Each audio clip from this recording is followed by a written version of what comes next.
do not condone or recommend the tearing down of another female. That's not what I do. Sure. Anybody that knows me knows that I embrace females. I always want to do like some girl-oriented thing. I think we work so much better when we work together. Yes. And when we help each other. And I just don't, especially when I know someone who's come from somewhere like I have come from, when you come from the bottom and you've actually managed to make something out of yourself. That just makes me happy. It just makes me all mushy inside. However, in the event that you piss me off and we become arch enemies, run for cover. Because I don't care. Like, then I don't care anymore. Now it's like there's nothing even, to think about. But no, realistically, it's a lot that was going on. There was things that were said on record. Like, the record thing, I feel like, as women, and I've said this since the first time I've ever touched the mic, that you're supposed to say you're the best. And this is just not in rap. This is in any field. I don't care what you're doing, whether it's sports, medicine. If you're a secretary, you're supposed to think you're the best damn one that's out there. I don't care if the chick next to you has, fancy little desk and she gets paid more than you. Like, so what? I'm still the best coffee maker in here. Like, that's it. Yeah. So, right. So, and that's how I feel you should always feel. You should wake up and feel like you're the best at what you do. And if you're not, you don't feel like that, you can be better or you will be the best. You should never feel like, oh, you're number two to anybody, or you should never make yourself number two to anybody. And that's just how I am. I've always been like that. I don't care what anyone says. I just think that I'm shit. So, I encourage other people to feel like that. You just feel so much better. Like I've went through periods where I felt like all my friends were short and they were light skinned, they had long hair, and I was like 5'9", not this nappy curly thing going on, and I went through those phases where I felt like I didn't fit in with everybody else. And then one day I just woke up and I was like, this is dumb. Like I'm not gonna keep bleaching my hair, keep falling out every time I try to lighten it. Like these contacts is too much. Like I just woke up one day and was like, this is who I am, and that's who I'm gonna be, and that's that. Mm-hmm. So when you have someone that is behind the scenes, doing little catty things to you and sneaky things to you, that bothers me. I don't really care about things on the record. People like, oh, she was subbing you when she said that. Because I have people doing that. Oh, I think she's talking about you. Okay, if she doesn't say my name, if anyone, and that's not just her, to anybody. If you don't say my name, I don't care. I'm not going to sit here and be like, oh, I think she's talking about me and waste space. I'm worried about getting this bag. And when I need about getting this bag, I need this money. I need to make sure that the bag is secured. I don't care about anything else, no cattiness, because a lot of times that's what women do. Women are very catty, women are very competitive, and then a lot of times it's the men that are around that's like, oh, I think she's talking about you, or she's trying to take your spot, or she's trying to do this, like, and then we feed into it, and then it turns into something else, and they step back and be like, I'm staying out of that girl stuff. You started it. So, and it was never really, it was music things, but it was about behind the scene things. Like I said, when I did on Wednesday, when I actually said I was done, I don't want to talk about it no more, because when I'm done, I'm going to say what I say, and that's that. It bothered me though, like when I'm promoting, I'm not like, yo, I want her to do a thing, and I'm happy, but like, I actually liked her. Yeah. I still don't have a problem at it, but don't try to come for me. Like, I explain to people, and my husband thinks it's the sickest thing on the planet. He's like, how do you just catalog information about people and then that one day you might get into an argument? So I'm gonna explain it.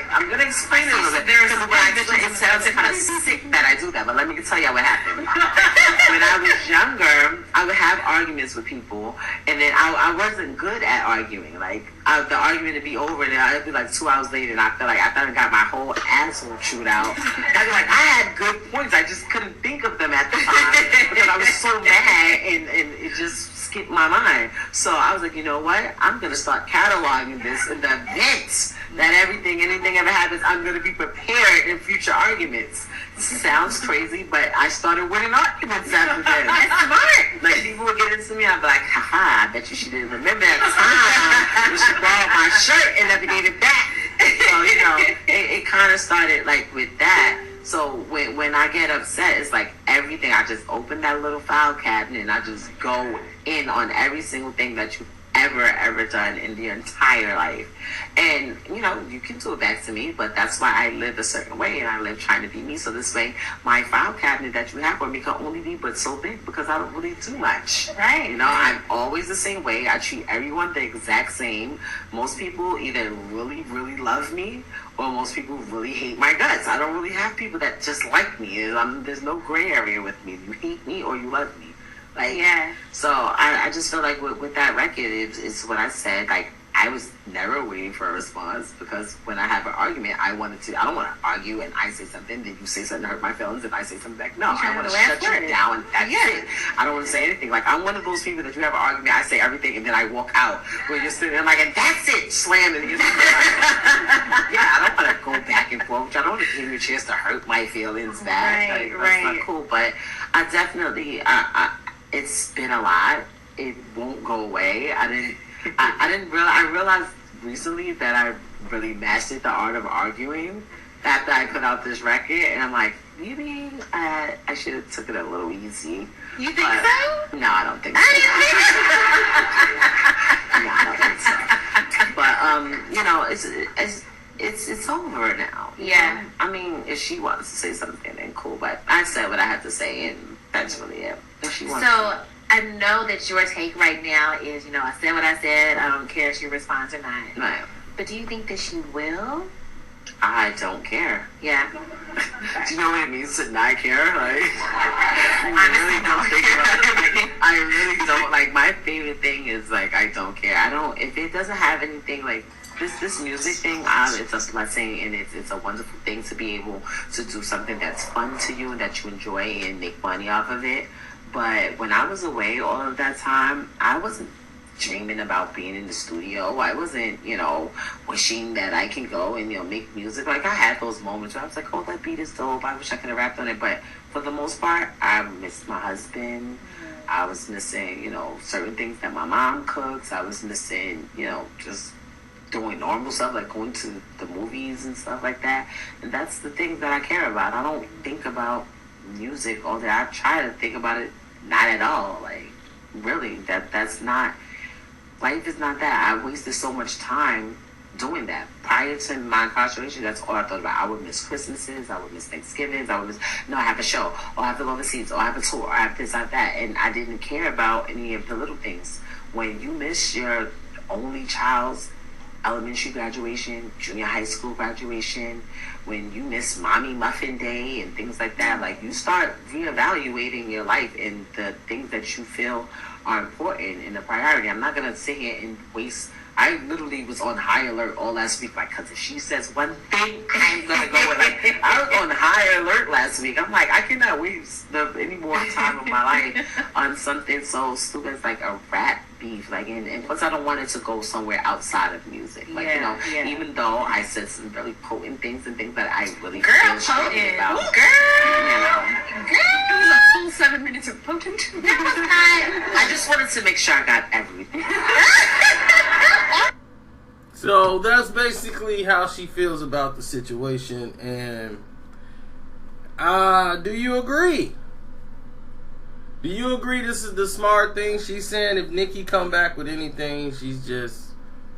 And I know what she means. She was hot. She was ready. Anything come her way, she was going to launch.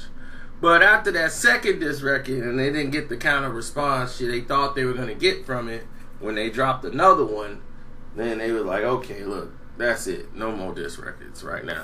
She's going to have to put something out because you're going to just continuously destroy what you done built already with Sheetha. You know, so just don't even worry about another one. Just forget that was even done. So she's walking away from it, you know, like, because she knows nothing's coming back. And if it does, would it even compare to Sheetha? No.